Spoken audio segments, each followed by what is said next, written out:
Hello guys, guten Abend. Ich heiße Minhaz and you are watching my YouTube channel Learn German with Minhaz. Today we will learn a very important topic in German language, article in German. German में articles को आज हम लोग सीखेंगे। ये बहुत ही important topic है German language का। ये समझिए कि जर्मन लैंग्वेज का बैकबोन है आर्टिकल्स। इसके बिना जो है जर्मन लैंग्वेज वो अधूरा है आर्टिकल्स के बिना। तो वीडियो को पूरा अंत तक देखें और इस टॉपिक को जो है अच्छे से समझने की कोशिश करें। तो चलिए शुरुआत करते हैं, लेट्स स्टार्ट। तो आर्टिकल्स दो तरह के होते हैं, एक डिफरेंट आर्टिकल और एक इनडिफरेंट आर्टिकल। डिफरेंट आर्टिकल होता है वो द होता है और इनडिफरेंट आर्टिकल वो होता है ए और एन। तो उसी तरह जर्मन में भी जो है डिफरेंट आर्टिकल और इनडिफरेंट आर्टिकल होता है। तो डिफरेंट आर्टिकल को जर्मन में हम लोग बोलते हैं बेस्टिम्ड आर्टिकल। क्या बोलते हैं? बेस्टिम्ड आर्टिकल। बेस्टिम्ड आर्टिकल। उसी तरह इनडिफरेंट को आर्टिकल को क्या बोलते हैं जर्मन में? उनबेस्टिम्ड आर्टिकल।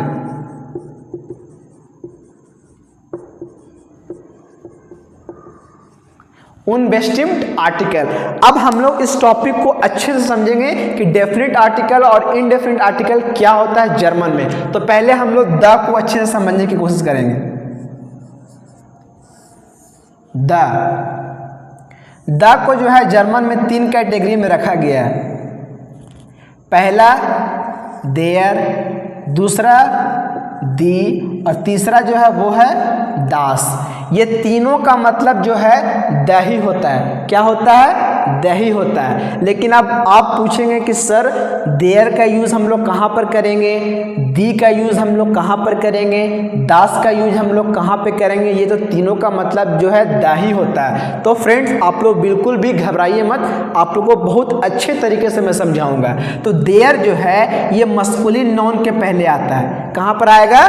Masculine noun. जहाँ पर मस्कुलिन रहेगा वहाँ पर हम लोग देयर का यूज़ करेंगे। दी का यूज़ हम लोग जो है कहाँ पर करेंगे? दी का यूज़ हम लोग फेमिनिन। यदि कोई नॉन फेमिनिन है तो वहाँ पर हम लोग दी का यूज़ करेंगे। उसी तरह हम लोग दास का यूज़ जो है वो न्यूट्रल नाउन के लिए हम लोग करेंगे फ्रेंड। तो ये देयर, दी और दास तीनों का मतलब द ही होगा। ये दोनों जो है, ये तीनों जो है बेस्टिम्ड आर्टिकल यानी कि डिफरेंट आर्टिकल ही होते हैं। तो फॉर एग्जांपल हम लोग समझने की कोशिश करेंगे। जैसे हमको बोलना है द पेन,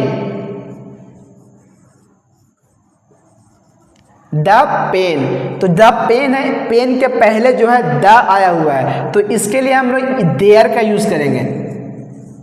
देयर कुली। ये जो देयर है इसका मतलब द है और कुली का मतलब पेन है। तो द पेन को जर्मन में हम लोग देयर कुली बोलते हैं। अब आप लोग पूछेंगे सर हमको कैसे पता चला है कि जो पेन है ये जो है मस्कुलिन है, मतलब कि मेल? लेकिन जर्मन में इसका कोई लॉजिक नहीं है कि आप जो है पेन को जो है मस्कुलिन कैटेगरी में रख रहे हैं, किताब को जो है आप दास कैटेगरी में रख रहे हैं, बैग को है आप लोग दी कैटेगरी में रख रहे हैं। तो इसका कोई लॉजिक नहीं। इसको आपको याद करना पड़ेगा। जब आप कोई भी नॉन जर्मन की याद करेंगे तो उसमें जो है आपको हर नॉन के पहले आर्टिकल लगा हुआ रहेगा। जैसे दास बुख, दास ऑटो, दास लाम्पा। तो इस तरह के आर्टिकल्स नॉन के पहले लगा हुआ रहेगा। तो फ्रेंड्स ये जो है देयर का मतलब हुआ द पेन यानी कि देयर कुली। उसी तरह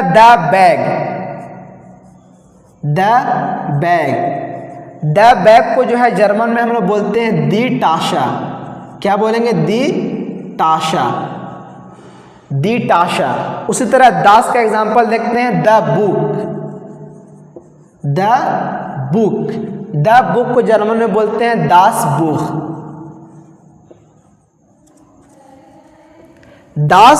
बुख।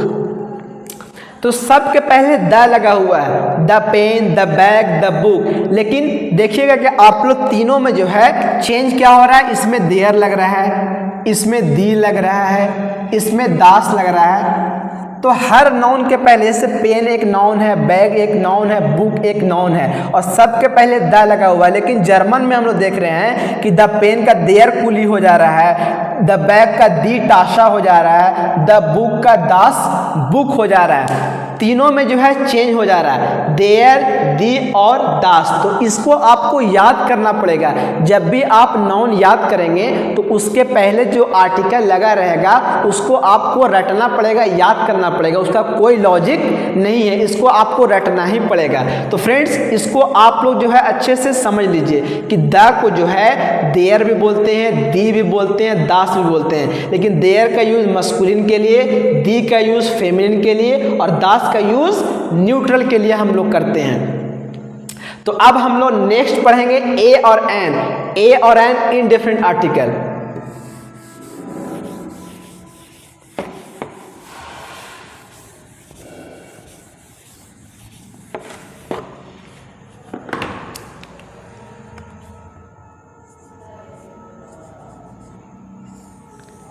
ये जो ए और एन है ये इंडिफरेंट आर्टिकल यानी कि अनबेस्टिम्ड आर्टिकल है। तो इसको भी जो है हम लोग 3 कैटेगरी में रखेंगे। कितने कैटेगरी में रखेंगे? 3 कैटेगरी में। पहला आइन, दूसरा आईना, तीसरा आइन।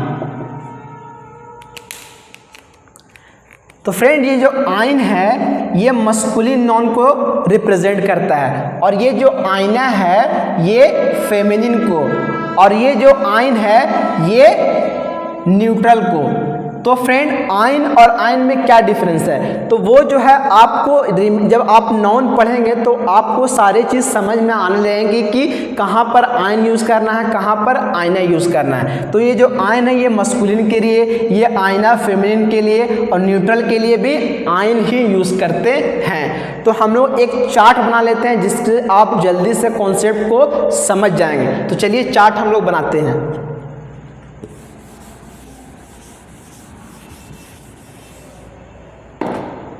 तो सबसे पहला जो है डेफिनेट आर्टिकल वो है द, उसके बाद है ए और एन, ए और एन। तो सबसे पहले हम लोग मस्कुलिन ये है, यहाँ पर फेमिनिन, यहाँ पे न्यूट्रल और एक और होता है वो होता है प्लूरल। क्या होता है? प्लूरल, यानी एक से अधिक चीज़ों के लिए।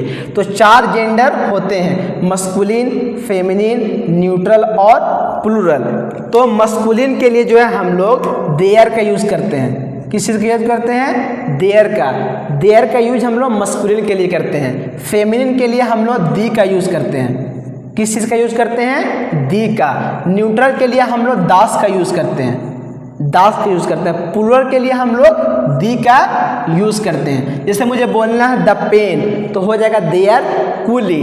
मुझे बोलना है दी बैग तो हो जाएगा दी टाशा। मुझे बोलना है द बुक तो हो जाएगा दास बुक। मुझे बोलना है कि ढेर सारे बुक्स हैं यानी कि द बुक्स, लास्ट में एस लग रहा है तो हम लोग बोलेंगे दी ब्यूशर, दी ब्यूशर हो जाएगा। तो इसको आपको इस चार्ट को याद करना पड़ेगा तभी जाके आपको कॉन्सेप्ट समझ में अच्छे से आएगा। उसी तरह ए एन है, ए एन को मस्कुलिन आइन बोलते हैं, फेमिनिन में आईना, न्यूट्रल में आइन और प्लूरल में कुछ भी नहीं। इनडिफरेंट आर्टिकल में प्लूरल में कुछ भी नहीं होता है। तो फ्रेंड, ये जो है मस्कुलिन अगर रहेगा तो देयर रहेगा। जहाँ पर देयर लिखा रहेगा नाउन के पहले समझ जाइएगा आप लोग फ्रेंड्स कि वो मस्कुलिन है। जहाँ पर दी लिखा रहेगा नाउन के पहले वो फेमिनिन है। जहाँ पर दास लिखा रहेगा नाउन के पहले वो न्यूट्रल है और जहाँ पर दी रहेगा वो प्लूरल है। वो समझ में आपको आ जाएगा जैसे ही नाउन आप याद करना शुरू करेंगे।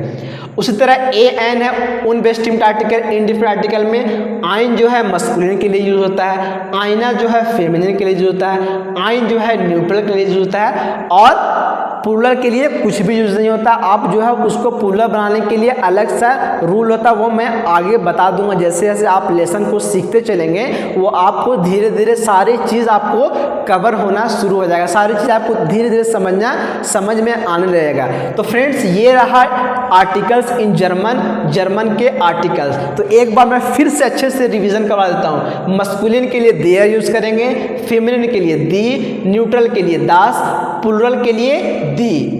उसी तरह ए एन लगा रहेगा तो मस्कुलिन के लिए आइन, फेमिनिन के लिए आईना, न्यूट्रल के लिए आइन और प्लूरल के लिए कुछ भी नहीं। तो आपको इसको अच्छे से लिख लेना है और इस चार्ट को है आपको याद कर लेना है। मैं नेक्स्ट वीडियो में है कुछ नाउन लिखा दूंगा, मैं नाउन बता दूंगा कि कौन से नाउन के पहले कौन सा जेंडर लगेगा। तो आई होप वीडियो आपको अच्छा लगा होगा। तो प्लीज़ वीडियो अगर अच्छा लगा होगा और आप जर्मन सीखना चाहते हैं तो आप मेरे चैनल से जुड़ जाइए, चैनल को सब्सक्राइब कीजिए और वीडियो को जो है अच्छे से लाइक कीजिए और शेयर कीजिए और कमेंट कीजिए कि मेरा टीचिंग स्टाइल कैसा है। इससे मेरा मोटिवेशन जो है बढ़ेगा और मैं जो है आपको बिगिनर लेवल से एडवांस लेवल तक जर्मन सिखा पाऊंगा। तो thank you so much guys.